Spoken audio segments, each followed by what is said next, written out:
Where is okay? Okay. So the final speaker of this session is Paul Gondolf. The title of the talk is Continuity of Quantum Entropic Quantity via almost convexity. This is a joint work with Andreas Blum, Angela Capel, and Antonio Perez Hernandez. So please start. Thanks for the introduction. Yeah, as has been already said, this talk is going to be about continuity of quantum entropic quantities via almost convexity. And although my outline doesn't look like it, the talk is going to be divided into two parts. In the first part, I want to talk about our method that we developed. This method turns almost concavity and joint convexity of a divergence into continuity bounds of that divergence on a suitably defined set, and also gives us continuity bounds on derived entropic quantities of that divergence. By that I mean, if one takes the example of the relative entropy, then this would be, for example, the conditional entropy, mutual information, conditional mutual information. The origins of this method lie in a proof by Aliki, Fans, and Winter, where they managed to derive almost tight continuity bounds for the conditional entropy. And Shirokov noticed that the method could be developed out of that proof, and we then lifted this method to the level of divergences. So this will be the first part of my talk, and the second part will be about applications. First of all, the Umigaki relative entropy is sort of a proof of concept. We will derive the best known bounds for these derived entropic quantities, for example, conditional entropy, mutual information, conditional mutual information. Further, we will obtain something that we call divergence bounds, and also a continuity bound for the Umigaki relative entropy itself on a suitably defined set. And then in the second application, we will tackle the Belovedsky entropy. I will end my talk with an outlook and discuss some future work. So first of all, the method. How do we get from almost convexity to continuity bounds? So we start with a divergence, which is an information theoretic measure of difference between two quantum states. We can define this as well on positive semi-definite operators, but I don't want to dive into definitions. So let it just be said that this quantity satisfies a DPI, so a data processing inequality. And what we need for this divergence, or for our method to work, is two additional things. So the first one is joint convexity, and I drop the joint from now on, and almost joint concavity. Joint convexity is pretty self-explanatory. This just means that we have this inequality here. The almost concavity, however, is a little bit more elaborate. We have not a concavity directly, but we have a correction to this concavity. This property is, however, not that strong in itself, because this correction can depend on the states involved. And the only requirement that we have is that this function here that we consider a correction vanishes as we send p to 0 or 1. And hence it is crucial for our method to work. It's crucial that this remainder function is well behaved. And by well behaved, I mean that if we restrict the set of quantum states that we allow for an input, this function reduces drastically and becomes independent of the states involved. At this point, I should mention that everything that we do is on finite dimensional Hilbert spaces. So yeah, just that it is said, yeah. And then when we have these two properties, we can plug them into the ALAF method. We call it almost locally affine method, or ALAF.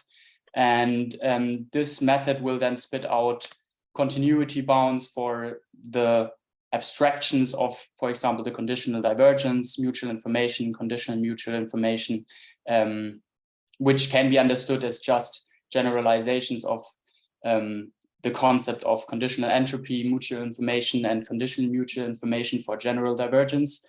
There are some ambiguities when defining these quantities. I don't want to dive into them here.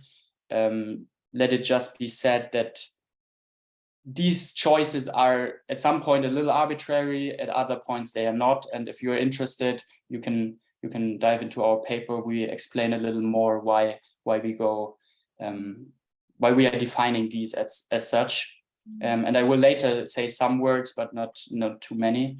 And further, we derive continuity bounds of the divergence with fixed first or second argument, and these will lead us to the continuity bounds for the divergence itself and something that we call divergence bounds.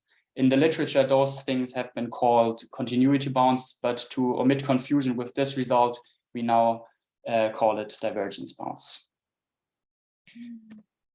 Okay, and you've seen on this slide that at the heart of our approach lies the Alaf method, and I want to state the theorem, but I need two definitions so I can do that. The first definition is the definition of an almost locally affine function. So take a f to be a real valued function on the convex set S0. Here S of H is the set of quantum states on the Hilbert space H. And then f is called almost locally affine if it satisfies this inequality. So looks locally like an affine function. These corrections here, AF and BF, we require them to be continuous, non-decreasing on 0, 1/2, and they should vanish for p to 0. And also something that is remarkable in comparison to the almost concavity. In this case, these functions are independent of the states involved. So this is a way stronger property than the almost concavity. Further, I want to introduce the perturbed delta invariant subset. This is a generalization of the perturbed or the delta invariant subset of Shirokov. We need this perturbance because these difference operators here, so they are basically just the positivized difference. In this case, it's the positive part of this distance. In the minus case, it's the negative part. They might not be full rank, and this is a problem in our approach because divergences typically exhibit discontinuities if one has an input in the second argument that is not full rank.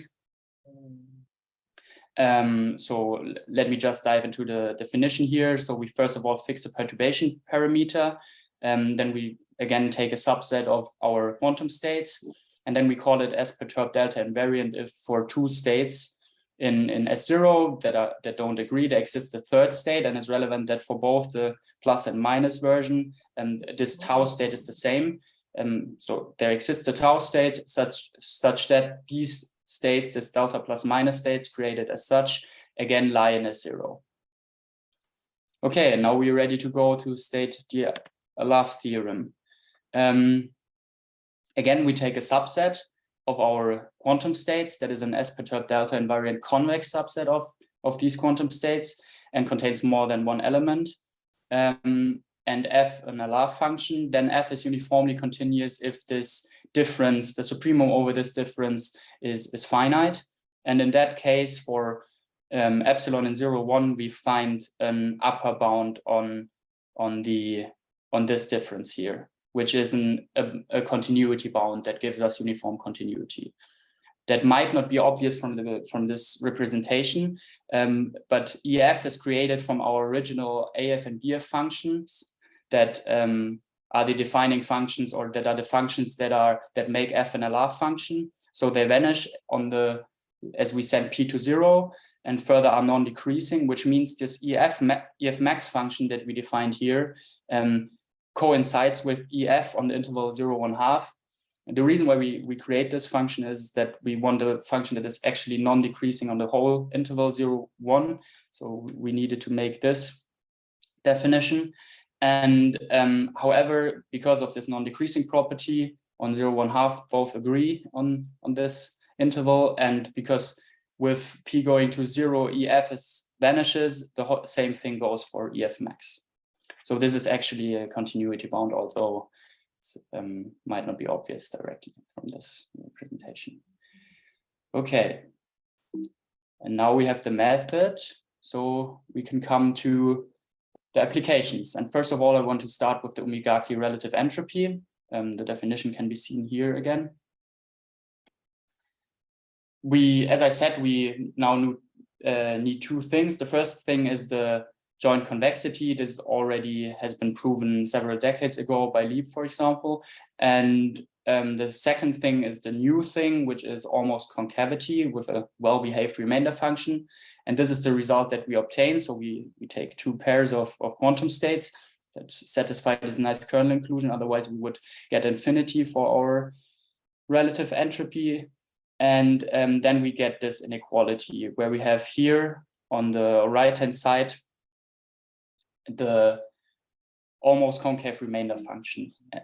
And this function is built from the binary entropy, the trace 1 norm difference of rho1 and rho2, and this f function. And this f function is sort of a weighted binary entropy with C1 and C2 being constants depending on the states involved. And they can be understood as kind of weighted means of these states. What is obvious from these constants, or what is already can be seen from this representation of the constants, is that this function has really this nice reduction property, because if you take, for example, sigma j to be sigma k, then we end up with just a trace of rho j here. So this evaluates to 1. Beta 0 is a probability density on R, which means Cj becomes 1, and then the function f becomes 0 for all p. So if we have that C1 and C2 are 1, then the whole function vanishes. And this is also happening if we require that sigma k is the conditioned rho k, and sigma j is the conditioned rho j, as in the case of the conditional entropy, for example. So this is really a well-behaved remainder function. And now with this result in place, we can derive the continuity bounds for conditional entropy, mutual information, conditional mutual information. The first one is the famous result by Andreas Winter and Aliki and Fans, and we recover that. Then the results on mutual information, conditional mutual information also pre-existed and can be, for example, found in the book by Hayashi. And what we also obtain is a divergence bound, so a bound on the Umegaki relative entropy of rho and sigma. Let it be noted that at this stage, we don't need sigma to be full rank, which is kind of new for these divergence bounds. So m tilde sigma in this equation or inequality is the minimal non-zero eigenvalue of sigma. The only thing that we need is that the kernel of sigma is contained in the kernel of rho. And we further, as I said, or as has been seen on the slides of the method, we further obtain continuity bounds on the divergence with either fixed first or second argument, and by that also a continuity bound on the divergence itself on a suitably defined set. But these formulas are way messier than these nice formulas, and therefore I omitted them. We have several applications for these results. Two of them are already pre-existed, which are the condition for a state to be an approximate quantum Markov chain. The second one is the continuity bound for the relative entropy of entanglement. And then we have two new results in that direction, which is the continuity bound for the Rains information and a bound on the distance between the BS and relative entropy. This is done by a representation of the BS entropy via the Matsumoto map. We can then write it as a relative entropy, and this allows us to use our continuity bound for the relative entropy. Okay, and now we come to the Belovedsky entropy. Sorry, could you show me M sigma tilde? So what is the definition? M tilde sigma. Once again. M sigma tilde. So you use yeah. M, yes, this guy. So where is its definition? The m tilde sigma. So the m tilde sigma is the minimal non-zero eigenvalue of sigma. So you take the spectral decomposition of sigma, and then you just choose the first non-zero eigenvalue of sigma. Oh, okay. Okay, I understand. Yeah. Okay. So now I want to come to the Belovedsky entropy, and some of you might not be familiar with the definition of this one, so I've written it down here as well. And for this quantity, no continuity bounds have existed so far. So these things are really new. And we again go along the same lines as with the relative entropy. So we first of all prove almost concavity. The joint convexity has been proven in the literature as well. So we don't dive into that one, but only consider the almost concavity. And we again recover something that is pretty similar to the case of the relative entropy. However, there are some minor differences. The first difference is that we don't get the trace 1 norm distance of rho 1 and rho 2 here, but just 1 minus the indicator function. So this guy is 1 if rho 1 and rho 2 don't agree, and if they agree, then this is 0. And the second thing that is different is that we now get here a Z0, C0 in front of the binary entropy, and this C0 depends on the maximum of the infinity norms of the inverses of sigma 1 and sigma 2. And also the C hat 1, C hat 2 constants have been now changed, have now changed a little. They've become more complicated. Something that I skipped, unfortunately, but should mention here is that sigma in this stage is full rank. We need to require sigma to be full rank, otherwise the proof wouldn't work, and this can be already seen from the fact that C0 depends on the inverses or the infinity norm of the inverse of sigma 1 and sigma 2. So yeah, at this stage, sigma has to be full rank, and not as in the case with the relative entropy where we just needed this kernel inclusion. Now sigma has to really be full rank. Okay, and with this result, we are ready to go to tackle the applications. However, before we go into that, I want to, I've promised some words on defining things like BS conditional entropy or general conditional entropy for a divergence, and there are some ambiguities. And for example, for the BS conditional entropy, one can abstract from the definitions of the conditional entropy via the relative entropy and end up with these two definitions. And we found out in our paper that this guy on the left-hand side is discontinuous on SH, or given an example where this is shown that this is discontinuous. And whilst the guy on the right-hand side is continuous, which is interesting within itself. But we are more interested in the guy on the left-hand side because we have an explicit formula via the partial trace, which allows us to compute this one, whilst the one on the right-hand side is not tractable, not as easily tractable, I would say. I don't want to dive into the definition or the ambiguities that appear in the definition of the BS mutual information, just give you the definition that we used.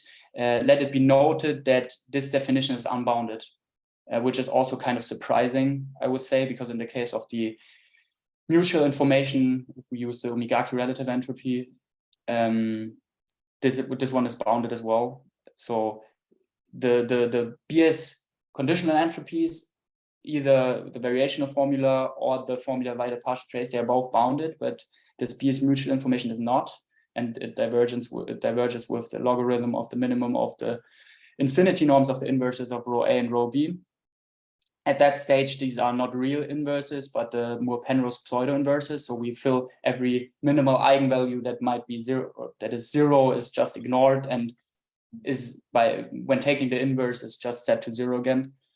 And because we have this problem with unboundedness, we define the BS conditional mutual information via the BS conditional entropy instead of the BS mutual information, and we defined it as such.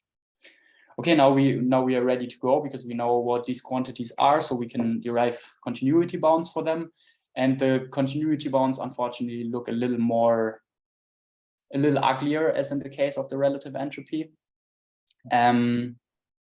So maybe don't look at them and just consider the order. So if you massage them a little, you will end up with something that is of order m to the power of -1 times square root of epsilon, and m in this setting is the a lower bound on the minimal eigenvalue of rho and sigma. So we take rho and sigmas that are full rank and have not just full rank, but have a bound on their minimal eigenvalue, a lower bound. Yes.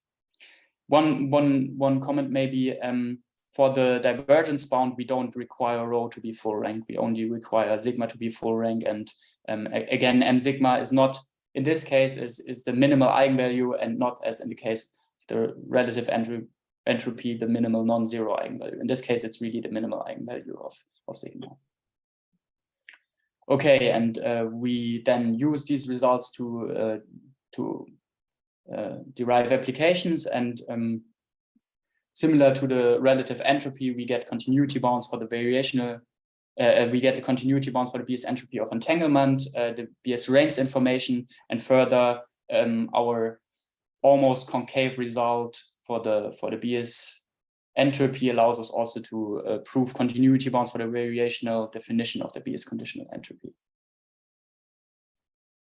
Okay, and now I want to come to an outlook, or the outlook and future work. We have strong reasons to believe that the result on the BS entropy is improvable, and namely for two reasons. The first reason is that in the case of rho and sigma commuting, we would expect the bound of the BS and the relative to coincide. This is because in that case, everything becomes classical and we end up with just the relative entropy for both divergences. Hence, we would also expect the almost concave bound to reduce to the same bound. This is not happening with our bound, unfortunately, because we have this C0 in front of the binary entropy. This is giving us a headache. And the second reason is numerics. We've done numerics on the remainder, almost convex remainder term of the BS conditional entropy. And it turns out that the remainder appears to be independent of the minimal eigenvalue. So what you can see here on the right-hand side is on the x-axis, the convex interpolation parameter p, and on the y-axis, the difference here. And we sampled states as well as convex interpolation parameters for different controlled minimal eigenvalues. So the colors correspond to minimal eigenvalues. And as you can see from this graph, varying the minimal eigenvalue, making it smaller, does not affect the convex remainder. And this is not the case for the remainder that we get. So we would expect that there is a remainder function, or one can find a remainder function that is independent of the minimal eigenvalue. Although this guy is discontinuous on the quantum states, and we have to go to positive definite quantum states such that it is continuous. This is kind of a strange behavior. And this is the second thing that we are interested in, understanding the pathologies of the BS.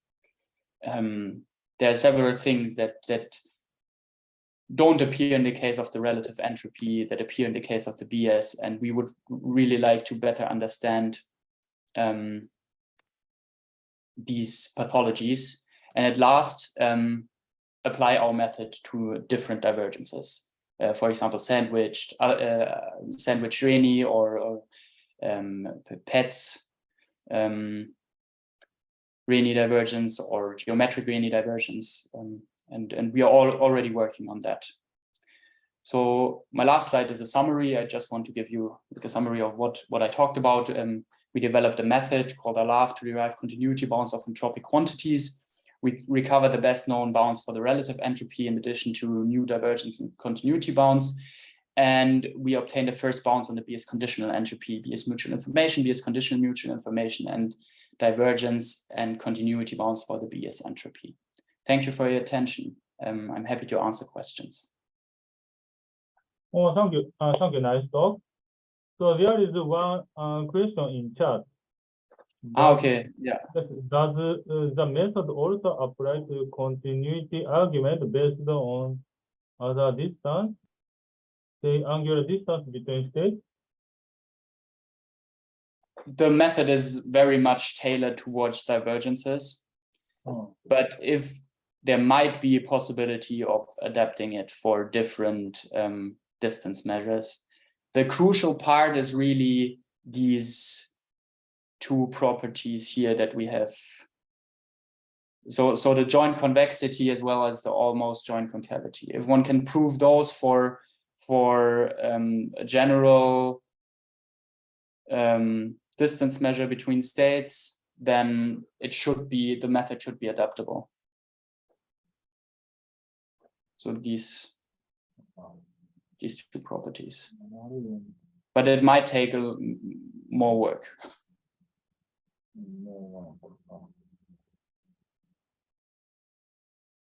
Thanks. So there is another question.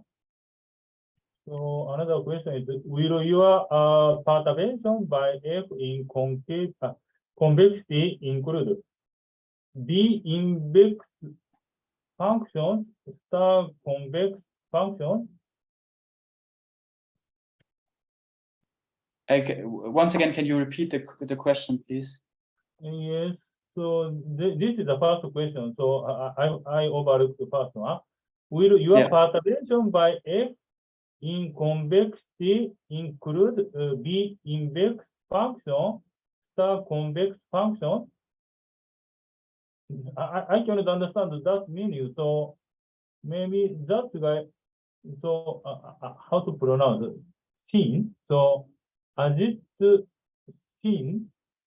So he can directly ask this question, I think. So as it どれやこの人? So please ask directly.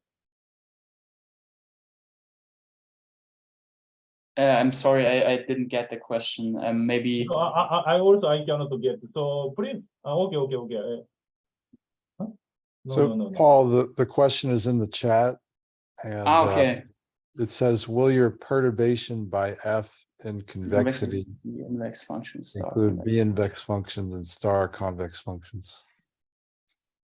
You see, you are allowing perturbation by function F. That means nearby functions are considered. Now in star convex, the convexity doesn't go up to the segment, but a part of the segment.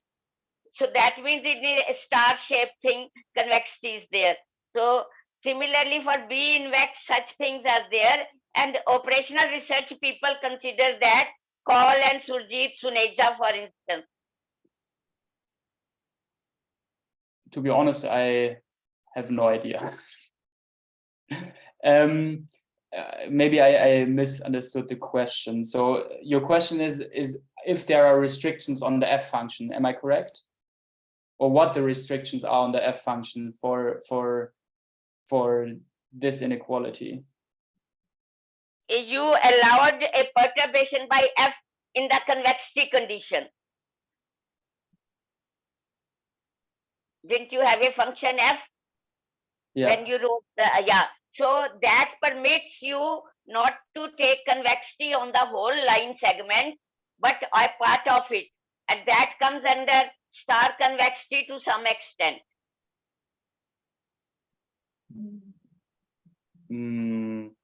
Okay, thank you. Maybe I'll email you. Yeah, I think that's a good idea. Thanks for the question. Thanks. So Mark, do you have a question? Yeah, I do. I think it was your slide 5. You talked about applications. Okay, slides keep going. Here. There we go. Yeah, I was just wondering if you could say more about these the approximate quantum Markov chain application. So yeah, this is basically we go to, so if one has the conditional mutual information, then for a state to be a quantum Markov chain, we require the BS conditional the conditional mutual information vanishes, right? Yes. So, and the idea then is to use the map, the Petz recovery map, and plug that into the. So if one plugs in the BS the Petz recovery of a state into the conditional mutual information, then this vanishes as well, right? Mm-hmm. Yeah. And what we do is we have this vanishing property, and we plug in our original state, then massage the conditional mutual information such that, or we didn't do that, this has been previously done, but we redid it. We massage it towards a difference of conditional entropies, and at that point, when we have a difference of conditional entropies in two different states, we will end up with the different conditional entropy of, first of all, the original state, and then the Pet's recovery of the state. And we then use this continuity, or sort of this continuity bound for the conditional entropy to get a condition on, or an upper bound on the conditional mutual information of a state. And by shrinking sort of the continuity bound, we can shrink the conditional mutual information, which gives us then the approximate quantum Markov chain. Okay. In the case that the bound is small. This is the basic idea. Can I ask one more question? Yeah. Are you aware of the open conjecture about optimal continuity bound for conditional entropy? Like rather than what you wrote there, it's epsilon log d squared minus 1 plus binary entropy of epsilon. That's a conjecture. Are you aware of that? Me personally, not. Oh, okay. Well, I guess my question was if you had any sense whether this method could lead to solving that conjecture, but I guess the answer is no. As I said, I don't know the conjecture. Maybe if you could send me something on that one, Yeah, I can look it up. That would be nice. Thanks. sure. Thank you. So thank you for discussion. So do you have any other question or comment? So now I want to close this session. Thank you for a nice talk and a nice discussion. Thank you very much.